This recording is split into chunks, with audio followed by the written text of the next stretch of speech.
The devil with blue eyes is what I call him. He asked me if I was interested in modeling for him. Welcome back to another episode of The Penny Stock Detective, where we expose scam stocks, fugazis, pump and dumps, and my favorite, which is corrupt, crooked cops, dirty cops, scumbag regulators.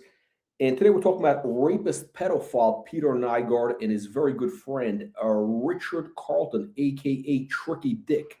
Tricky Dick, as you can see here, let me give you a nice big picture. So the you see on the right side with the arrow, this kind of good looking guy. That's Peter Nygard, the guy with the long hair. Okay, I mean, I gotta say, the guy's fashion choices are kind of tragic, but whatever. Okay, anyway, look, we're talking about serious stuff here. We're talking about this guy is like probably the biggest mass rapist in maybe North American history. I'm talking about Canada, U.S. Apparently he's raped like about 100 girls. Some of them are underage, as young as 10 years old. And by the way, Peter Nygard, apparently, from what we see here, is a very good friend of Richard Carleton. That's the CEO of the Canadian Scam Exchange, aka Canadian Securities Exchange, the worst failing stock exchange on the planet. Penny stocks. Their index is down like 85% over the last 5 years. Literally, it's the worst performing exchange. This guy is now under investigation. There's a criminal investigation, which we have requested from the RCMP, that's the Royal Canadian Mounted Police, the Ontario Securities Commission, and the British Columbia Securities Commission into Richard Carleton, Mark Faulkner, Tracy Stern, and various co-conspirators who have committed serious securities fraud. And these people are, number one, they committed massive multiple acts of fraud that ripped off 4,000 investors that we know of. Millions of dollars have been lost. And most importantly, they are unfit to be executives of a securities exchange under the OSC and the BCSC recognition orders. What is that? You Google it. Links below. Okay, these guys should not be let anywhere near a stock exchange. But anyway, look, let's get into it. So we got this rapist pedophile Peter Nygard, which we'll be talking about, and here is a picture of him and his friend Dicky Carleton, Richard Carleton. Now, Dicky Carleton must be very proud of this photo because he has it on his Instagram. Yeah, this is, I mean, imagine this. Imagine this guy still has it on the Canadian Securities Exchange Instagram account. That picture of rapist Peter Nygard and Dicky Carleton is up on the Canadian Securities Exchange account, Instagram account. Now, in this photo, we also show you some of the other criminals that need to go to prison immediately. On the left is the fat slob Mark Faulkner.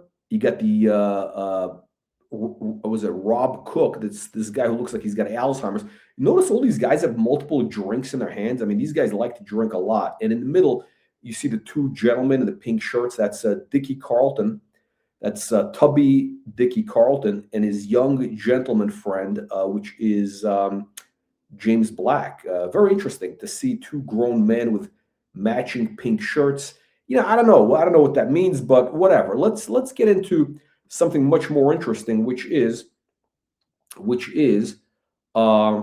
Peter Nygard situation. So let me just show you. So just in case you don't know who Peter Nygard is, let me play you this video so you understand exactly what kind of scumbag Dick Carleton is. Because Dicky Carleton, Richard Carleton of the Canadian Securities Exchange, he knows this guy's track record. This guy has a reputation going back to the 1960s, okay? Dick Carleton is very well connected in Canadian society. He's a CEO of a Canadian stock exchange. He's 65 years old.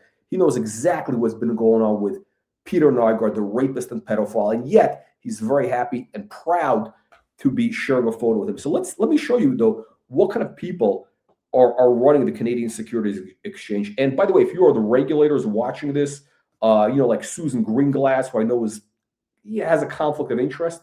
She should be the regulator, but she's best friends with Tracy Stern, and that's why she was actually Tracy Stern was hired, so she would get cover at the OSC. Look, it's all connected. It's the deep swamp. It's the swamp. It's like what Trump was facing in Washington. These are all swamp creatures. the bottom of the barrel. Okay, you think Jeffrey Epstein? Let me tell you something. Jeffrey Epstein has nothing on Peter Nygard. So let me show you who Peter Nygard is. Let's get into this. This is a beautiful story here. Hang on, let me show you. Where is this? There we go. Let's see. Okay, are we there yet? Okay. Okay, now let's play. Let's roll tape. Hang on, let me go back to the beginning. Okay, well. Okay, here we go. Ready? The Epstein story was one of power and wealth. The R. Kelly story was one of the music world. The Weinstein story, which was in the movie world. Well, Peter Nygard was in the fashion world. If these allegations are true, he might be the worst of the bunch. Yeah, okay. So Peter Nygard, what this guy's saying, Peter Nygard, worse than R. Kelly, worse than Jeffrey Epstein. I mean, by the way, this guy's a serious predator. We like to make jokes on this chat. This guy's a serious predator. This guy needs to be not just locked up, he should be executed. Okay. And by the way, so should the CSE executives who committed fraud. That's exactly what they do in China to corrupt executives. In Canada, which is basically controlled by China, needs to take a page from their masters in China. Capital punishment for all serious fraud. Peter Nygard is known as the polyester king, having several brands and being worth hundreds of millions of dollars. The devil with blue eyes is what I call him. He asked me if I was interested in modeling for him. When we first arrived. By the way, he's got an island in the Caribbean, the Pedo Island. That's the Peter Nygard Pedo Island. Wow, looks like a nice place, actually. I gotta tell you something, this looks better than Epstein Island. It really does. Better landscaping for sure. He also, I think this was part of an island, which was also this guy. It was a Bacon, who's a big hedge fund guy. They were having a big back and forth lawsuit. Some crazy stuff going on. But anyway, that's the Peter Nygard Island. That is Pedo Island. The question is, did Richard Carleton visit this island? Was Richard Carleton and other CSE executives on this island? That's a fair question. Look, what we're asking here is a matter of, I believe, public interest. Okay, we're not here to do salacious stuff. This is an investigative journalism channel, and we're here to ask the questions, and we're going to get to the truth. Okay, no matter where it takes us. And these are matters of public interest, whether a stock exchange regulator, stock market regulator, stock exchange executive should be engaging with rapist pedophiles and visiting pedophile islands. We don't know if he did visit. We don't know if he had, what he did there. If he did, we don't know anything. But we want to find out. One of the reasons we're doing this video is to find out, to get, maybe people will come forward. If any victims will come forward and let us know. We do have a cash reward we are offering, which is $10,000 US for any information leading to the arrest and prosecution of any CSE executive. Okay, so $10,000 cash US dollars will be paid to anybody who gives us information that will lead to the arrest and imprisonment of any Canadian Securities Exchange executive. That is a bounty we're offering. I ended up inside his bedroom. I was 14 years old at the time. Okay, so this girl's 14 years old at the time when Peter Nygard raped her. By the way, it's interesting. It's a foreign location. We know that Richard Carleton likes to go on these foreign excursions, different conferences, exotic locations, third world countries. Is Richard Carleton a sex tourist? Is he taking advantage of young girls? I don't know. We're going to find out. We're going to do an investigation. I'm not making any allegations that we don't know. Okay, I just want to be very clear. We don't know if Richard Carleton is involved in anything like that. But, that is his friend. Right there on the screen is apparently that's his good buddy, Peter Nygard, who he's showing off on his Instagram page. This was not a seduction gone wrong. I was yelling, screaming for him to stop. Okay, let's be very clear. This is not a seduction gone wrong. By the way, people saying, oh, Jeffrey Epstein, oh, a bad guy, Jeffrey. Listen, Jeffrey Epstein, as far as I'm concerned, Jeffrey Epstein did nothing wrong. Yeah, let me be clear. I don't think Jeffrey Epstein did anything wrong. I mean, this guy basically was, paying girls. I don't know. That's between him. He's a single guy. He's not married. He can do whatever he wants, right? He's, no girl of Jeffrey Epstein's ever said she was forced. None of them ever said they were forced. They all got paid, okay? They all got paid money, and they all came back multiple times. I'm surprised nobody has mentioned that. So yeah, so the so-called Jeffrey Epstein victims, all of them, by the way, all of them were over the age of 18. Apparently some were high school girls, but they were recruited by their friends. They said they were 18. You got to look at all the information. Okay, this guy, I know people who know him, who knew him, I should say, who knew him. I heard nothing but good things about him. I did hear that he would always came around with young girls, always hot younger girls. When I say young, they were in their 20s. This is what I heard from people who knew him back in about 10 years ago or so. So Jeffrey Epstein, no allegations of any use of force, unlike this guy, this scumbag, Peter Nygard, who's best friends with Canadian Securities Exchange, Richard Carleton, CEO. Well, I'm not saying they're best friends. Apparently, they're very friendly together because I showed you the picture. But let's see the rest of this. Let me get to this. Here we go. Okay, let's roll tape. I tried to get out of that room, but I was locked with a deadbolt. I was trapped. This is what he was known for. He was basically known for bringing girls to his apartment or whatever. And he would lock the door, and he'd have like a combination lock or a fingerprint ID. So basically, yeah, he'd lock the girls in his apartment, and they couldn't escape. That is, so this is a serious thing. And that is who Richard Carleton, the CEO of the Canadian Scam Exchange, associates with. With no means. My clients ranged in age from 28 to 13. Okay, 28 to 13 years old. Okay, so his youngest, that's a lawyer, by the way. So if she's watching, she should contact us. I'd like to know if anybody has come forward and named Richard Carleton. Was he involved in any of this? We don't know. That's not a joke. We do want to find out, and this is an important matter. By the way, this Peter Nygard is currently in prison in Canada, and he's facing extradition to the U.S. Very soon. The amount of people who would have been involved in the good-looking island. I got to tell you this. This guy's, his clothes. It seems very weird, but this is a good-looking. This is actually. Looks beautiful. Very like tropical. Good-looking place. I wonder if Richard Carleton and Mark Faulkner and the Caldwell crime family, Brendan Caldwell, Tom Caldwell, the Trump haters. I wonder if they hung out over there. Involved in the operation is staggering. So many times somebody would stand up to him and he would destroy them with his money.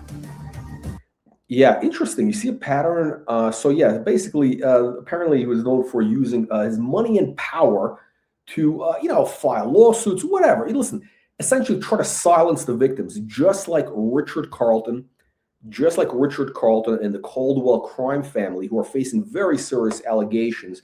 They're trying to use money and power to silence their victims. Now, I happen to be one of the victims of the Canadian Scam Exchange, and this is exactly what's going on. These guys basically defrauded me, 4,000 shareholders of a company I was involved with called New World Solutions. The stock went up 400%, millions of dollars in value, shareholder value created. And Mark Faulkner, who was a dirty, crooked cop, unsuitable to be a regulator of an exchange, and he's the direct report for Richard Carleton. He basically, because as a favor to one of his cronies, he decided, hey, let's get the stock halted. Let's get this guy banned from the exchange. Based on what? Nothing. Whatever he makes up.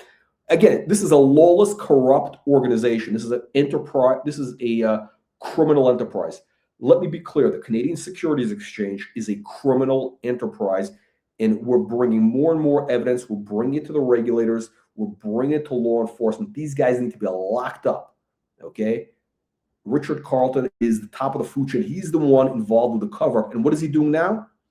He's trying to silence us by getting the Norton Rose law firm. He's got some gerbil stuffer, gerbil stuff. We're at the Norton Rose law firm, which is a big law firm in Canada. Oh, it's a global law firm. They're trying to sue us for defamation. They're trying to sue us for defamation and get an injunction in Ontario courts to shut us up, or to shut me up, okay? When I say us, it's me. They're trying to shut me up. They're trying to silence me from talking about the truth. And I got news for Norton Rose. I got news for Dicky Carleton. I got news for the Caldwell crime family. There is nothing you can do to stop me, okay? We're going to have more and more information coming out in places you have no idea. I got dirt on you cocksuckers that you wish would never existed, okay? Let's see how far we're going to take this. We're going to find out how far we will take all these things here. Let's get back to the Nygard story. There we go. He finds their weaknesses and he amplifies it and blows it up or threatens you. No matter who you are, bad things. Interesting. Now, we're hearing very similar allegations about Richard Carleton. We're hearing very similar allegations. That is the type of work environment he runs at the CSE, based on a lawsuit. That's right. He's being sued. Richard Carleton, Tricky Dick, is being sued by his own former chief counsel. Think about it. Think about it. That's like the head of the head of the legal at the CSE is suing these scumbags. That's right. I think his name is Jamie, and a guy named Jamie Anderson. We have links. We're going to post you the links to the lawsuit. Anderson, I think it's called Anderson versus CNSX Markets. So yeah, so the former legal counsel, his name was Jamie Anderson. He is suing them, and there's allegations of multiple acts of fraud. I'm going to show you the link. I'm going to show you a couple of things so you can see exactly what the lawsuit is. But apparently, this is the type of environment that Richard Carleton runs. Very similar, using fair, all sorts of stuff. I mean, the CSE, the employees there, it's a culture of fear, basically. Okay, it's run under a culture of fear. They're all scared to get fired. They're all like, is a whole corrupt enterprise. Why are they scared to get fired? Because, they get a cushy job. They're very well paid. They don't have to do any hard work. It's very easy. All they got to do is toe the line. That is what they got to do. As long as you toe the line, as long as you, go along, you're going to get paid and you're going to get benefits. And these people are lazy. They could not get hired anywhere else. These CSE employees like James Black, that guy, that's the Baghdad Bob, James Black, and his best friends are anti-Semite, racist Chris Parry, a.k.a. Pig Fucker Parry, Pedo Face Parry, and Greasy George Tsioulis. George Tsioulis, by the way, Google Tsioulis, George Tsioulis. He's a criminal. Basically, he was I don't know, was he a felon? No, he was banned by the Ontario Securities Commission for creating 600 fake accounts to pump stocks and damage and basically steal money from investors. That's really what happened. And the people who own the CSE, that's the Caldwell crime family, Brendan and Tom Caldwell, they've also been fined by the CSE. That's right. The owners of the CSE have been fined $2 million or $1.8 million for basically ripping off their own clients. We have links to everything in the video description below. And by the way, if you want to support the channel, because we are getting sued, we do have some legal bills coming up. We got to raise money. I got to go to Toronto. I got to take a private jet to Toronto to court. So I can't fly on a commercial plane. You see what's going on with these commercial planes now. It's a tube full of demons. I mean, you can't even trust these Canadian pilots based on what's going on. Okay, all kidding aside, if you want to donate, the point of the donation is it supports the channel. It lets us know that you value what we do. I don't care if you donate 50 cents or $50 million. I mean, it doesn't matter. 5 cents is fine. Link below. It's on Ko-Fi or Ko-Fi, whatever it's called. Anyway, back to the pedos over here. Let's get into this. Okay, here we go. Back to the pedo story. Things are going to happen to you in the world of Nygard.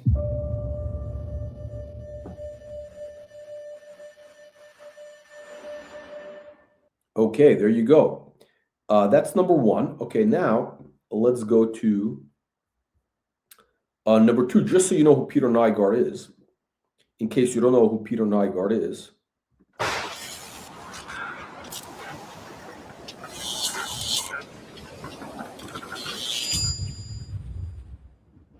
I would love to use you in a modeling campaign. Some version of that statement is how far too many women's interactions with Peter Nygard began. The Finnish-Canadian entrepreneur, fashion mogul, multimillionaire, if not billionaire at the height of his wealth, approached women for literal decades. Oftentimes, decades, okay, decades. We got stories going back to the 1960s. Okay, so Richard Carleton, the CEO of the Canadian Securities Exchange, who's photographed with me, he knew the reputation. He knew the reputation. There's stories on Wikipedia going back decades. The guy is facing like arrest, all sorts of stuff. Go on Wikipedia. This guy's well known as a sexual predator. Peter Nygard, well known as a sexual predator, and yet he is best friends with Richard Carleton, the CEO of the Canadian Scam Exchange. Right there is the photo. Right there. You see the fat, tubby guy in the pink? That's Dicky, Tricky Dick Carleton. And there is him and Richard Nygard. That's the guy with the long hair. Right there. Okay. And the fat, tubby guy, that's Dicky Carleton with him. Okay. So that's the rapist. Actually, both of them are rapists. Okay. So Peter Nygard is a pedophile rapist of girls, and Tricky Dick Carleton rapes investors. So yeah, so Dick Carleton is a rapist. He rapes investors. Now we don't know if there's women. We don't know. Maybe if victims will come forward, we will pay $10,000 cash reward for any information leading to the arrest and imprisonment of Richard Carleton or any Canadian Securities Exchange employee involved in fraud or any type of corruption. But again, I just want to be very clear. I've repeated multiple times. I've heard no allegations of Richard Carleton committing a rape or any type of pedophilia like his buddy Peter Nygard. We don't know yet, but he's associated with a guy who's a known rapist and pedophile. But we actually, it's interesting. I am hearing some allegations about some things with, yes, we're going to bring it up in another video with, yes, that's right, Richard Carleton and James Black. Some allegations of, how shall we say this in a polite way, inappropriate activity. Is that what they call it? Is that what they call it these days? Inappropriate activity. Some things we'll talk about, some things that took place in Montreal. We'll talk about that maybe in another episode. We got a lot to talk about. We got to unpack this in multiple videos. Anyway, this is the scumbags that we are dealing with. Back to the story. Okay, so yeah, so Tricky Dick knew about Peter Nygard's reputation. There's no way he could not have known. I mean, the guy is very well connected in Canadian society. By the way, Tricky Dick, Richard Nygard. Yeah, he's very well. And listen, this guy's 65 years old, in Toronto all his life. He knows what's going on with Peter Nygard, okay? Tricky Dick's wife is a partner at a major law firm. He's very well connected with the Canadian swamp, okay? So yes, that's exactly what I'm saying. He knew exactly what was going on. Maybe he was involved. We're going to find out. We will investigate. We're just getting started. I just want to be clear. We're just getting started right now. times women he'd also invite to his house in the Bahamas, named Nygard Key, or at one of his many other properties across the world, and offer to help them get a jump start in their careers. Now, what did Richard Carleton know about this, and was he involved? That's the question. And then things, based on so many allegations, would often quickly get very fucking dark. Once alone, sometimes with a guard stationed outside the door, Nygard would allegedly assault many of these women, who are also often drugged. It's been estimated that his victims number in the hundreds. And many hundreds, by the way. This is not like a few. This is hundreds of victims. Okay, so again, let's be clear. This was something very well known in the Canadian social circles for decades. Peter Nygard was very well known as at the very least, a creep. At the very least, okay, or a rapist. I'm going to show you from Wikipedia. He had some legal run-ins regarding to rape as far back as the 80s. Okay, so how does Dick Carleton claim not to know about this? He can't, unless he's incredibly stupid. Now, we do know he is stupid. He's a dumb, stupid, fat guy who was fired from the TSX for basically being lazy and stupid. Okay, this is the fact. Okay, hang on. Let's pull this up here. Let's get this back here. Many were teens, At least one alleged to only be 10 years old. 10 years old. 10 years old. One of the victims, 10 years old, of Peter Nygard. And that's the good friend of Richard Carleton, CEO of the Canadian Securities Exchange. Nygard's story far too reminiscent in the worst of ways to Jeffrey Epstein's. As one victim put it, No, much worse. Much worse. You can't even compare. You cannot compare Jeffrey Epstein to this scumbag. Still shell-shocked. Years later, I told God that I did not know we had these kinds of monsters in the world. Nygard was one of those monsters. Still is, just not active and free, thanks to currently being in police custody. He's in prison. That's right. I don't know when was this. Oh, this was made. Yeah, so Peter Nygard is currently sitting in prison in Canada, and he's waiting extradition. The guy's 84 years old. He's in good shape. Unless this monster gets one more big pass on his horrific behavior, he will thankfully die incarcerated. Small consolation prize to the many people he's harmed. Sadly, it took way too long to finally catch this slippery bastard. Throughout his financially... Speaking of slippery bastards, okay, let me tell you something. Richard Carleton is a slippery bastard, okay? That's what these guys have in common. Richard Carleton, Tricky Dick Carleton over there. Same thing as Peter Nygard. Again, why am I doing this video? Richard Carleton is the Peter Nygard of stocks, okay? He's the Peter Nygard of penny stocks. Think about it. This guy's running the #1 penny stock scam exchange that's down 85%. I'll show you all the track record. He thinks he's above the law. This scumbag thinks he's above the law. Dick Carleton and his buddy, Peter Nygard, all right? They're all scumbags, and they're all going to face justice. Nygard is in prison. Dicky Carleton is going to be joining him very soon, inshallah, okay? Inshallah, to all my friends, all my Muslim friends in Toronto. Apparently it's all, controlled by the Muslims there. So, inshallah, these guys will face Sharia law, and, these kufirs, these haram kufirs will be dealt with, especially haram kufirs like Chris Parry in Vancouver. All right, let's go next. Back to this, okay? Yeah, let's go. Here we go. Back to the investigation. A lucrative career, which began in the late 60s. Allegations of sexual conduct go back at least 5 decades. All right, anyway, you get 5 decades. He managed to disguise himself as a respectful businessman, a celebrity. You see a pattern. All these guys, they disguise themselves as a, respectable businessman, respectable member of the community. A respectable member of the community. Guy goes to church on Sundays. He's, whatever. He's a respectable member of the community. He's a CEO of a stock exchange. He's the chairman of a stock exchange. I mean, he's basically raping investors. But to the public, he's a respectable guy. He's got a law degree. He went to, which is soon we're gonna revoke his law license. We're going to be filing paperwork with the Law Society of Canada for Toronto. Okay, by the way, just so you know that it's a serious thing, okay? Let me show you something here. So, Richard Carleton, Mark Faulkner, a criminal investigation request has been filed with the RCMP regarding fraud. Here is the report. Okay, excuse me. Here's the investigation request. You can see it. The link is in the video description below. We got a 20-page document. Okay, we got a 20-page document. Core allegation is that CSE officials fabricated, backdated document entitled "Listing Decision Memo," dated January 8th, 2024, which uses the base of regulatory action. Okay, there we go. Okay, so yeah, this is we're not kidding around here, guys. We're not kidding around. So we have a serious legal document that has been filed with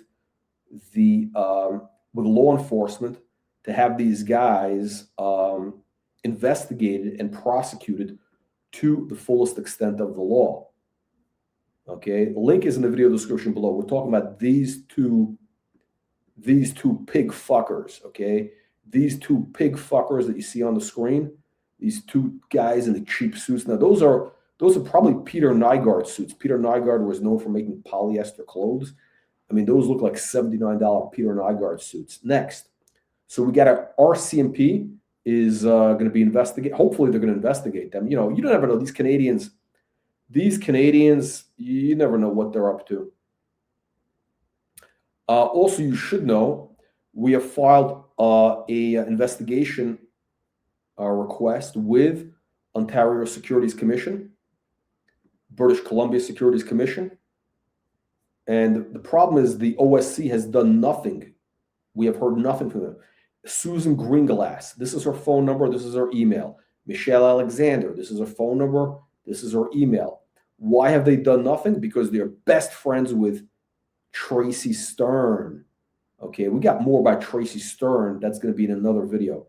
Tracy, are you watching this? Tracy, we got, you're busted, Tracy. I got info on all of you guys. I mean, there's a lot you can get. You know, when you hire private investigators,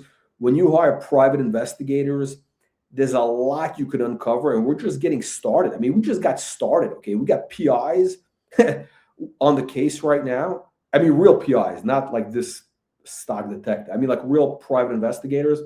So, these people are being tracked personally. We know everything about them, and everything is going to be exposed in the coming weeks. And yes, I do know about Tracy Stern falling down drunk at a party, a Christmas party. I think it was last year. I got to ask my investigator. But yeah, we got. You know, listen, I'm getting my money's worth. I got some top PIs on the case, and I can get a pizza delivered to Dicky Carleton's house anytime. Okay, I can send him a pizza. What kind of pizza does Dicky Carleton like? We'll find out. We'll find out. Anyway, so this is the information. Tracy Stern is best friends with Susan Greenglass and Michelle Alexander. They are best friends. That's why Tracy Stern was hired by this pig fucker over here, Richard Carleton, so that he could, keep himself from going to prison. Okay, it's all corrupt. It's all swamp. It's a swamp. Okay, anyway, this is what I was filed. Formal request for review of fitness and suitability of Canadian Securities Exchange officials under recognition order conditions. What does that mean?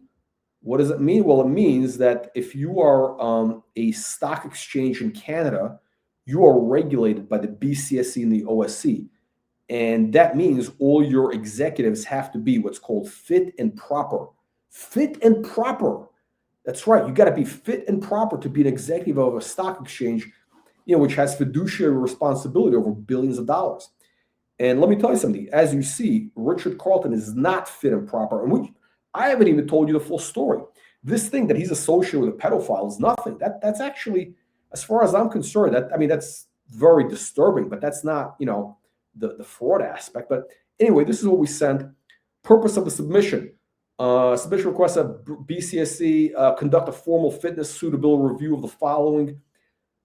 Formal fitness and suitability review of the following CSC officials: Mark Faulkner, Rob Cook, Rob Therio. You notice all their names are Rob, like robbery. Tracy Stern, Richard Carleton. So recognition orders, regulatory basis. Hang on a second. Let's get into the details. We've got an 11-page document. Pattern of fraud, allegations relevant to fitness and suitability. Absence of relevant qualifications. So Mark Faulkner, an anomaly without precedent in North American exchange regulation. Oh my God. Okay, but this is what it says in the suitability. Literally, Mark Faulkner, who's the regulator of the Canadian Scam Exchange, is what is called in this legal document an anomaly without precedent in North American exchange regulation. Mr. Faulkner holds no law degree, no MBA, no recognized professional qualification in securities regulation, finance, or capital markets. To the complainant's knowledge, he's the only individual currently serving as the head of a regulation at a recognized stock exchange anywhere who lacks any such qualifications. Mr. Faulkner's professional background prior to joining the CSE was primarily of 30 years as a motorcycle instructor at Humber College. While that career reflects its own expertise, it provides no foundation whatsoever in securities law, regulatory process, administrative fairness, financial markets, or the legal frameworks that govern the exercise of quasi-judicial authority over public companies and market participants. Let me get a screenshot of this. Hang on, this is great. Hang on a second. Guys, let me make it. This is unbelievable. There we go. I'm going to get a screenshot of this because this, my friends, is very serious allegations. Okay, right here. This guy is unsuitable. Mark Faulkner, unsuitable to be a regulator of a securities exchange. How unsuitable is he? Links are below in the video description. He's the only guy. He's the only stock exchange regulator who's got no law degree. He's got no education. He doesn't even have a stockbroker's license. Something I had when I was 16. Okay, when I was 16, I was more qualified than Mark Faulkner. Mark Faulkner, if you're watching this, I was more qualified than you when I was 16 years old. I had a Series 3, I had a Series 7 and 63 by the time I was 18 years old. I had more licenses than you had by the time I was 18 years old. Okay, I've written research reports. I've produced billions of dollars in value, and then you have the audacity to try to ban me from your exchange for fabricated allegations, for some nonsense that you made up, you scumbag, you piece of garbage. You're gonna go to prison, Mark Faulkner. Trust me, I'm not gonna be. I will be relentless. Okay, you're gonna be exposed. You're going to prison where you belong. You're the only unqualified. You're a dirty, crooked cop. You're basically nothing but a mall cop. Okay, you're a bully, a piece of garbage, and you're incredibly stupid. I mean, you're actually stupider than you look, Mark Faulkner. Okay, let me bring this up here. So this is the guy, Mark Faulkner. It's the fat slob on the far left holding the glass of champagne. That's who we're talking about here. Let's get into the thing here. Okay, let's get back into the allegations of impropriety. Pattern of conduct alleged throughout this transit, fabricating regulatory instruments, disregarding due process obligations, failing to notify an affected party of a determination, participating in decisions while conflicted. I mean, this is a lot of bad shit. A lot of bad shit. Right there. Page 2. Right there. Page 2. I mean, this is very serious stuff. Very, very serious stuff that Mark Faulkner is facing. Serious allegations. I mean, this guy should be going to prison. Anyway, let's go through some interesting things here. Let's have some fun. So what is this all about? We're here to expose fraud and corruption in the Canadian Scam Exchange. Okay, so again, there is, I'm sorry, hang on. So that's Richard Carleton with his friend, the rapist pedophile Peter Nygard. Richard Carleton is currently being sued by former chief counsel of the Canadian Scam Exchange. That's right, the former in-house lawyer for the Canada Scam Exchange is suing them. Can you imagine that? We got the documents. The documents will blow your mind. I mean, it's unbelievable. We got all the documents. I mean, it's shocking allegations. Anyway, here's what the allegations are. I don't know if I got the language right because I had to copy and paste. Anyway, financial improprieties, including documents backdating and cover-up by the CFO, Marianne Palangio. Yeah, Marianne Palangio backdated documents allegedly, which, but I think that's more an internal matter. Maybe she's ripping off the employees. I don't know. Conflicts of interest, securities law violations by Mark Faulkner, crooked cop. By the way, that's not me saying it. It's not me saying it.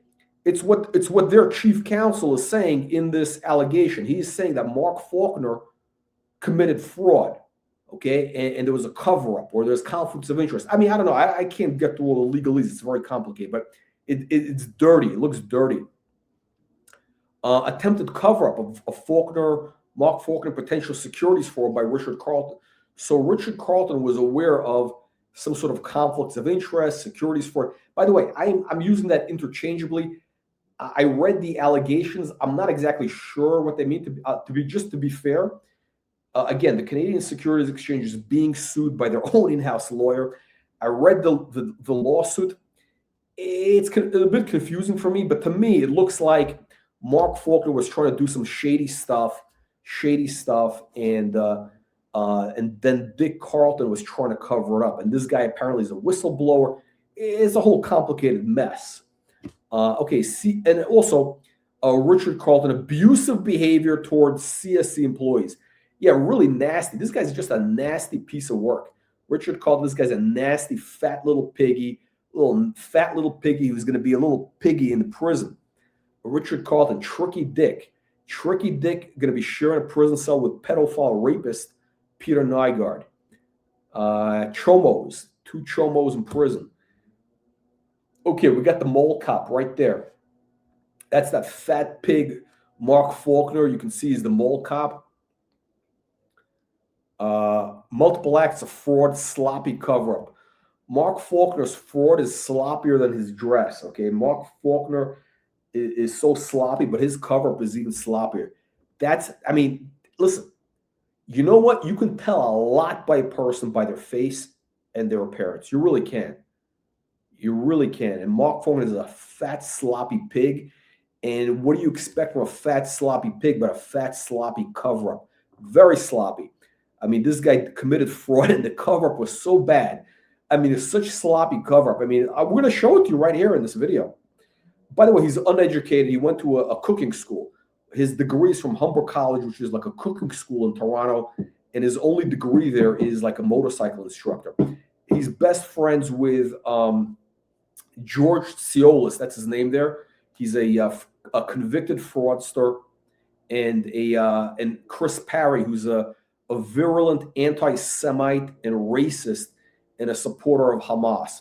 I think Chris Parry might be a member of the Muslim Brotherhood or Al-Qaeda or something like that.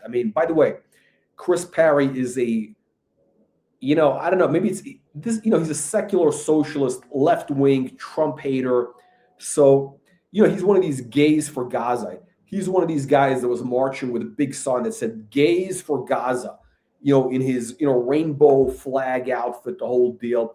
And he's going to be the first guy, once they establish Sharia law in Vancouver, inshallah, which they will, to deal with these kufirs.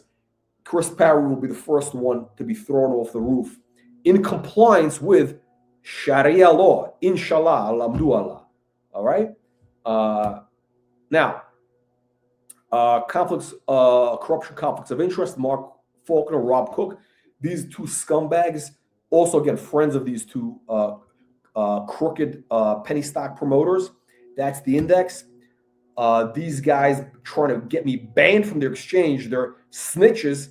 They wrote a snitch letter. That's right, to James Black, Chris Parry, Pigfucker Parry, and Greasy George Siolis tried to get me banned from the exchange. Why? Because they're jealous, envy, and resentment. Why? Because I'm much more successful than these 2 mooch bums.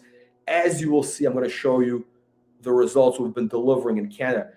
Listen, I was taking away all the business. I can't blame them. I can't blame these cocksuckers. I'm taking away all their business. I'm charging companies twice as much as they're charging, okay? And we're getting results. My stocks were going up 1,000%, literally. My stocks, I had more 10-baggers than anybody else in Canada. I literally wrote the book, 10-bagger blueprint. What did those guys do? They're trying to ride my coattails, especially Greasy George Siolis. So this is what happens. You got a snitch culture in Canada. Greasy George and Chris Parry file a snitch letter to this James Black. That's the brown noser. That's the boyfriend of Richard Carleton over there in pink. 2 gentlemen in pink. Again, I don't know if they're involved in a homosexual relationship or not, but they sure look like it. I'm not saying, but hey. Now, let's get to the smoking gun. Here it is. Mark Faulkner came up with a fraudulent document to try to get me banned from their exchange, okay? Let me repeat. Here is the document. We got proof. The document was fabricated by Mark Faulkner. I got a whole video that goes through the details. I'll go through it real quick. The document was backdated. This scumbag Mark Faulkner claims that, they made this decision January 8th of 2024. The reality of it is he came up with this a year later. Why? He was came up with a thing to get me banned. Again, these guys can do whatever they want. Mark Faulkner thinks he's above the law. He can basically come up with a memo saying, hey, we found you to be unsuitable based on what? Based on evidence. What's the evidence? The evidence he showed as part of this was all nonsense. It was all garbage. But here's the document. So we got metadata. The metadata shows the document was made a year later. And even worse, this guy is so stupid and so sloppy. Mark Faulkner, such a dumb, stupid pig face that this guy is. Look at that stupid pig face of him. And Rob Cook, who went along. He also mentions that, so one of the reasons he uses to get me banned is he's claiming he doesn't like my over-promotional activity. Now, what is over-promotional? We don't know. The evidence he submitted does not show any promotion, which is bizarre. Again, he claims I was being over-promotional, but the evidence that he submitted to my lawyers showed no promotional activity, like literally zero, which is shocking. By the way, my lawyer is Jovan Narwal, who's what's called King's Counsel. This is a very serious lawyer, okay? King's Counsel is a serious designation in Canada.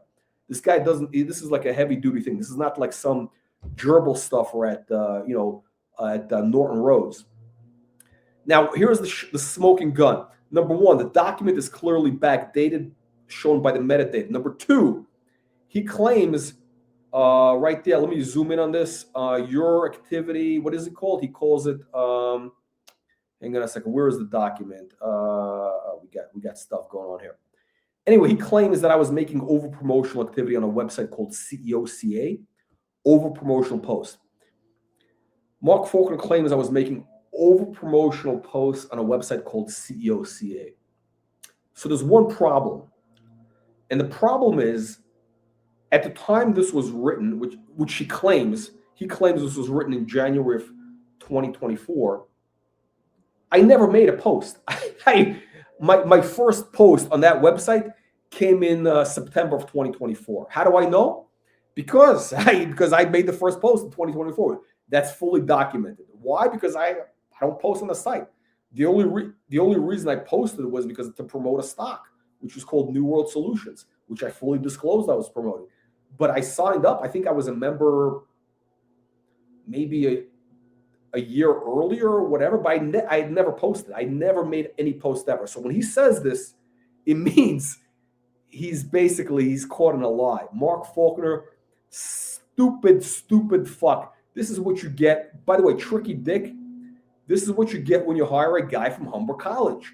Tricky Dick, this is what do you expect when you hire a motorcycle cop from Humber College?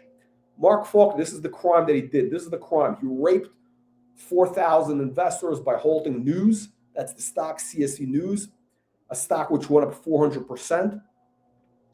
The stock went up the minute I became chairman. The minute it was announced that Jack Marks is chairman, stock goes up 400%, massive billions of shares of volume, like all my stocks go up. And that bothered these guys because why?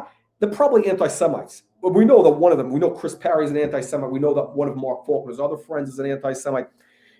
Look, it's Canadian institutional anti-Semitism and resentment. Okay.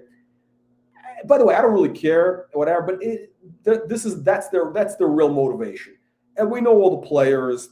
The problem is these guys are such cowards. You listen, at least Chris Parry, he's a proud anti-Semite. I mean, he hasn't said he's Chris Parry has not stated he hates Jews, which he really should. I mean, Chris Parry should at least have the balls to say he hates Jews. But he doesn't have the balls. What he does is he's obsessed with the Jews. He's constantly posting about Israel on his Twitter, constantly obsessed. Again, this guy's a left-wing, liberal, whatever, justice, social justice warrior. I'm curious why Chris Parry is so obsessed with every minute thing in Israel, but when 40,000 Iranian protesters get killed by their own government, crickets. When thousands of Syrians are killed by their own government, Chris Parry, crickets. Sudan. I mean, I can go down a list of every major conflict in the world where thousands of civilians are getting killed. Chris Perry has nothing to say about that. He's only obsessed with the Jews. No Jews, no news. Chris Perry is a rabid, virulent anti-Semite, as are Mark Faulkner's other friends. Now, again, I have called Mark Faulkner anti-Semite, and I've called other CSC officials that. I don't know if they really are. Maybe I might be wrong. I might be wrong. I have no idea. I really couldn't care less. We know the facts. That was the motivation of the people who contacted Mark Faulkner. We know who they are. We're going to have more about that coming up. But, let's see. Okay, so $5 million stolen by Mark Faulkner by holding the stock. Basically, investors can't get their money out. Here's the problem with these Canadian stocks. This is the reason why you should never buy these Canadian stocks. Number one is, in the US, if you get delisted from NASDAQ, you go to over-the-counter. If you're on the over-the-counter, you get delisted, you go to the pink sheets. You never get delisted. People can always trade the stock. They can always exit and sell. But in Canada, if a stock gets halted, your money is frozen. You understand how serious that is? Basically, that's the problem with Canada. They can hold a stock for any reason forever. And that's a risk. It's a black swan event, which I think is frankly too much of a risk for most penny stocks. I'm going to talk about that in my next edition of 10 Bagger Blueprint. This is the book that I wrote, which talks about my proven system for finding stocks where you can make 10 times, even 100 times your money. What's my qualifications for writing a book about 10 bagger stocks? Well, I've introduced investors to more 10 baggers than anybody on the planet, as I'm going to show you in a few minutes. Anyway, Canada, CSE is a failing scam exchange, worst performance on the planet. They're down 75% over the last 5 years. The stocks are dropping. Companies are getting delisted every day. By the way, most of their stocks, they claim they have 700 companies. Most of those are zombie stocks, meaning they don't trade. They got nothing going on. And here's the funny thing. This is the worst part.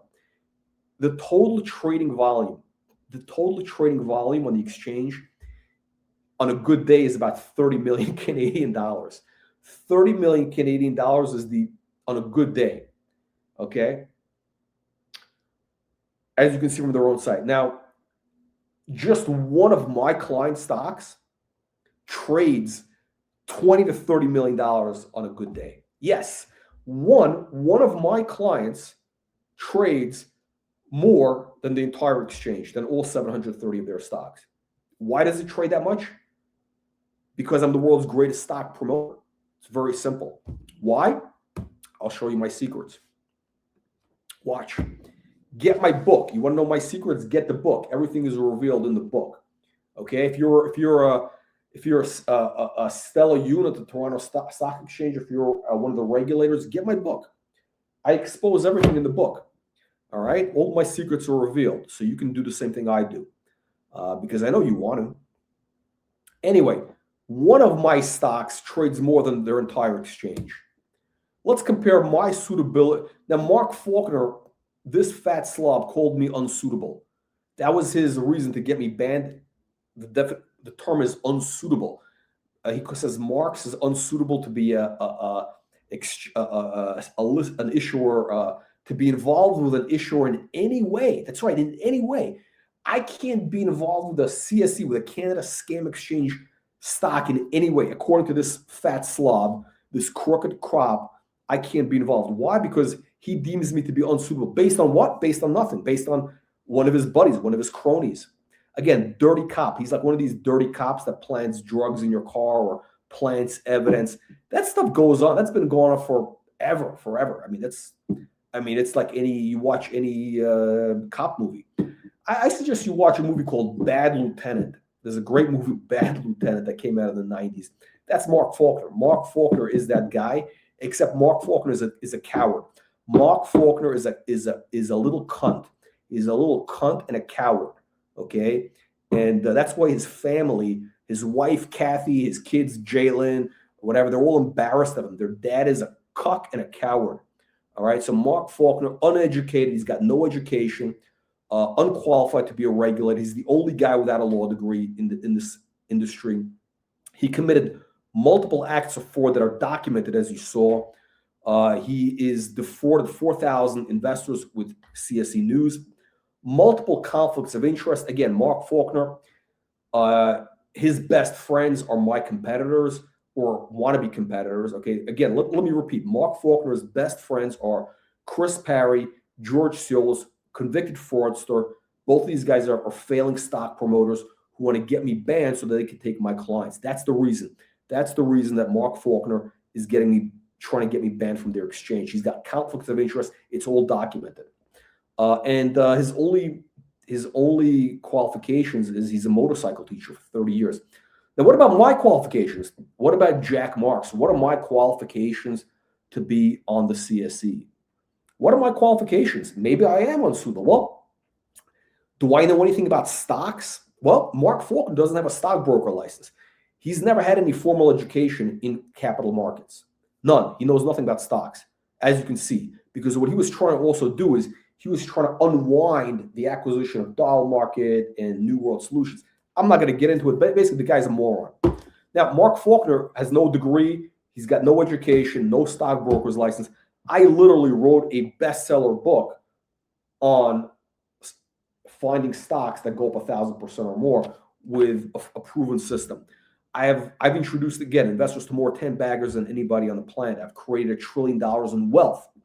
Yes, fully documented. I have created, let me repeat, Jack Marks has created $1 trillion in wealth for shareholders over the last 30 years. I'm doing this since early 1990s, okay? I'm promoting stocks since Mark Faulkner was delivering pizzas, okay? I've been promoting stocks while Mark Faulkner was still delivering pizzas in the 90s, all right? I've had 900 public company clients, maybe even more, billions in growth capital raised. Again, I've got thank you letters from countless investors, best-selling offer, 30 market. And yes, I do have where I had 30, the licenses expire after a couple of years, but yes, I have more licenses than Mark Faulkner. Okay, so this is the track record.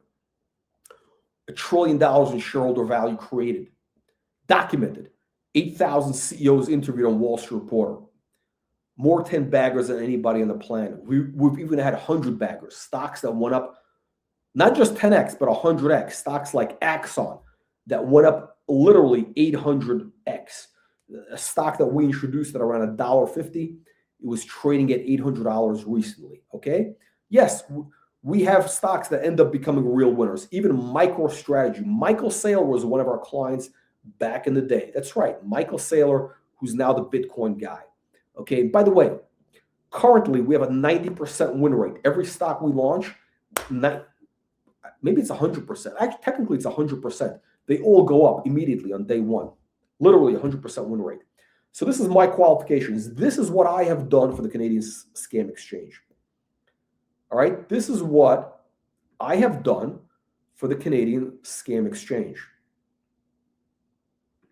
My track record. Let's compare track records of Mark Faulkner.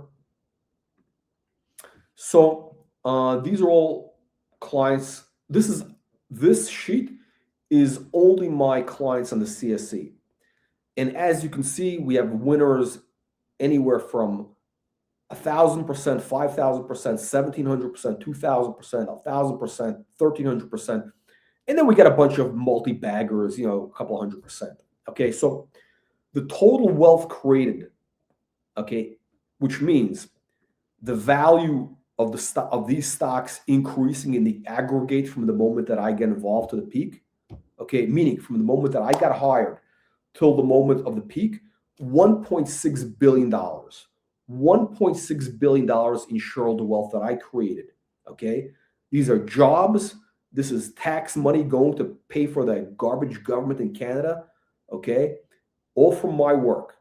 And these companies raised over $260 million as a direct result of my work. Why? Because I made their stock price go up with millions of shares of trading volume, okay? When you have a stock price that goes up and you got liquidity, you can raise as much money as you want, okay? And by the way, most of these stocks today are worthless. Why? Stupid CEOs. It's just the way it works in penny stocks. Now you're going to say, oh, this guy's a pump and dump guy. Well, I'm not the guy that vetted these stocks. This money, $260 million, that was raised at the peak by Canada's top investment banks, including Canaccord, Research Capital, all these other firms, a bunch of these firms. Okay, all those guys raised money. They got paid big commissions. So there's about $30 million that went to brokers as a result of my sweat. And Mark Faulkner, it's my work that pays for the food that on his table that he's stuffing in his fat face and his wife's fat face and his bastard children's fat faces. If it wasn't for me, his family would starve. All right. And all the other CSE employees. Okay. Now, these are my TSX results. I showed you Canada's scam exchange. Here's the Toronto scam exchange. By the way, this is just in the last couple of years. Again, stocks that went up multi-baggers, 1,200%, 500%, 300%, $450 million increase, 85 million growth capital. So basically, I've created $2 billion just in Canada. I'm only talking about Canada, a tiny country, a third world country, aka Cuckistan, what I call Cuckistan. Okay, the land of the cucks. Okay, that's Canada. I've helped these people put $2 billion in their pockets over the last 5 years. Okay, now you're saying, oh, you only promote Canadian stocks? No. Let me show you what I'm doing today. Okay, I get 100% win rate. Every one of my stocks I launch right now is going up. Okay, why? These are legitimate companies. That's why. On average, we're getting $20 million in trading volume on day one. On day one, I'm getting 20 million in trading. On day one, one of my clients gets more than that entire Canada scam exchange, and they're trying to ban me. Unbelievable. I mean, these guys should learn from history. They should learn from history. You ban certain people, and everything goes downhill shortly afterwards. You got to learn your lessons from history, guys. But these people never learn. Okay.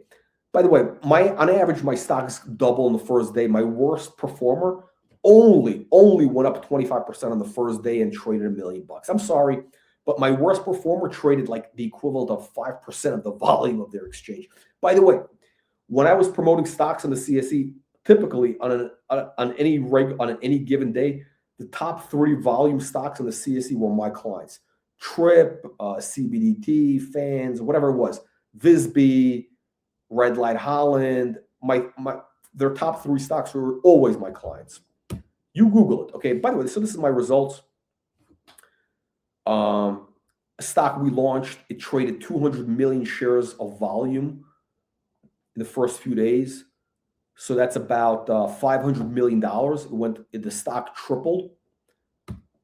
Seattle Mobile, $800 million in trading volume. Let me repeat that. Let me just make that clear. $800 million in trading volume one day. And this was a $40 million market cap, $50 million market cap, which, by the way, raised a bunch of money because of that liquidity. That's what I do for my clients. That is what I do. That's why companies pay me money. These guys are jealous. That's why these guys are all jealous, because they can't do what I do. Chris Parry, he can't do what I do. Greasy George Stills, he can't. These guys are mooch bum. They're failures. They're total losers. Okay, they're losers. All Mark Faulkner's buddies in the stock promotion business, all scumbags, thieves, and losers that cannot do any of this, of what you're seeing here. And that's why he's trying to ban me, because these guys don't want competition. That's what it is. It's simple as that. That's the motivation. Hoth, $60 million buying volume day one. That's what my clients do. They double on day one, $60 million in buying volume. Aditex, $20 million, day one buying volume. 85%, the stock nearly doubled on day one. Well Logistics, $30 million in buying, okay? Think about that. One of my stocks does more in dollar volume than their entire exchange. And by the way, that's US dollar, so that's like double. Okay, one of my clients does double their whole exchange. And by the way, these are like, this was a $30 million market cap. $30 million market cap. It's a small market cap. They got companies with a $100 million. They get a stock called RAIL, R-A-I-L is the symbol. It's a total fugazi, total pump and dump. As is Aduro, another pump and dump. As is, I can go through a whole list of all the pump and dumps. Those stocks have big market caps. They trade nothing. They trade a couple $100,000. I'm trading massive volume. Advent, 50 million buying day one, 200% stock price increase in 3 days. Worksport, one of my unsuccessful stocks, probably because they're Canadians. $10 million buying volume on day one. It's the biggest volume they ever had. Okay, $10 million in buying first day, biggest volume that stock ever had in its history of like 10 years. And the stock went up 45%, and they raised a bunch of money as a result of my efforts. Worksport, that's right. That's what I've done for the Canadians. It's my work that pays the payroll of all these companies in Canada. If it wasn't for me, these guys would be starving. That's why Canada has gone downhill. Do you realize Canada has gone downhill in the last 18 months since these guys tried to ban me? These low-life scumbags, Canadians. By the way, this is some of my winners over the last couple of years. Cytodont up 2,000% over a year. Visby 1,000%. That's a Canadian stock. Peak FinTech, another one of their stocks, 2,000% increase. They raised $50 million as a result of my work. This shows you when we started to the peak. CBDT, another one of my clients, 5,000% increase in 4 months, from a nickel to 250, 100% because of me. Greasy George Tsiolus tries to take credit, but what Greasy George doesn't tell you is what all these guys try to do is they try to piggyback off my work. Because sometimes these companies hire other people later on, and then those guys claim because the stock went up that they did it. Now here's the problem, Greasy George. If you look at the stock chart, I only worked with this company till right at that point. My contract ended there and I stopped. You never heard me talk about that stock. Now, Greasy George was hired right around that time, and he kept promoting that stock for the next 2 years. He was a parasite, milking that company for monthly fees. Greasy George cashing their checks every month while that stock went from 250 to zero. He was promoting it all the way down to zero. Greasy George Tsiolus ripped off thousands of investors by pumping this piece of garbage to zero. Why is it a piece of garbage? Because the CEO didn't do what he claimed he was going to do. While he was with me, he was delivering results. Within a few months, he kind of, these guys all, I don't know, they all have some mental issues. Next Tech, 1,300% increase. That stock always went up when I was promoting it. He raised $100 million. And today they got nothing. I mean, the stock is still around. That guy's a good promoter. Evan Gappelberg is actually one of the better CEO promoters. So I give him credit. He's still around. The stock is 13 cents or 15 cents or whatever. I don't know, whatever it is. Not quite where it was. We took it to $8. Yeah, that's right. $8. Fans Unite, 1,100%. Imagine AR. This company would have gone out of business if it wasn't for me, okay? This guy would have gone out of business because of my work.